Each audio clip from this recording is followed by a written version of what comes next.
இன்றைக்குரிய நன்மை, இன்றைக்குரிய ஆசீர்வாதம், இன்றைக்குரிய தயவு, இன்றைக்குரிய காருண்யம், இன்றைக்குரிய சகல ஆசீர்வாதங்களும் கர்த்தர் நமக்கு கொடுக்க ஆயத்தமாய் இருக்கிறார். அவைகளை நாம் பெற்றுக்கொள்ள வேண்டுமையானால் நீதிமான்களாக்கப்பட்டு கொண்டிருக்க வேண்டும்.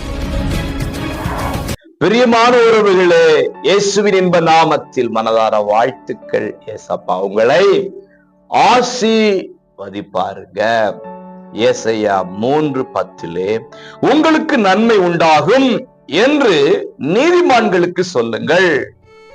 அன்புக்குரியவர்களே, பல நேரம் நாம் என்ன செய்கிறோம் என்றால் வசனத்தை அங்கும் இங்குமாக எடுத்துக்கொள்கிறோம், அல்லது பாதியா கட் பண்ணி விடுகிறோம். உங்களுக்கு நன்மை உண்டாகும் அதை மட்டும் எடுத்துக்கொள்கிறோம்.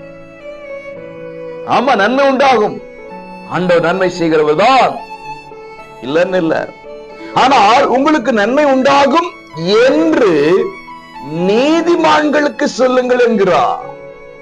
அப்போ இன்னைக்கு நாம் நன்மையை பெற்றுக் கொள்ள வேண்டுமே, ஆனால் நீதிமான்களாக்கப்பட்டு கொண்டிருக்க வேண்டும். உங்களை நீதிமானாக்குகிற ஒரு ஆண்டவர், அவரோடு நீங்கள் வாசம் பண்ண வேண்டும். உங்களை நீதிமான்களாக மாற்றுகிறது பரிசுத்த வேதம், வேதத்தோடு நீங்கள் வாழ வேண்டும். உங்களை நீதிமான்களாக மாற்றிக் கொள்ளுகிறது சத்திய சபை, அந்த சபையோடு நீங்கள் இணைந்திருக்க வேண்டும்.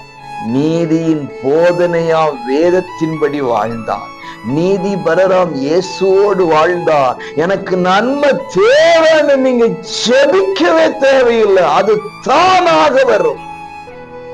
இன்றைக்கு தானாக வருகிறது. நீதிமான்களாக மாறினார். ஆண்டவர்கிட்ட ஒப்பு கொடுப்போம், நீதிமானாய் மாற்றும் என்று ஒப்பு கொடுப்போம். நன்மையை பெற்றுக் கொள்ளுங்க. God bless you.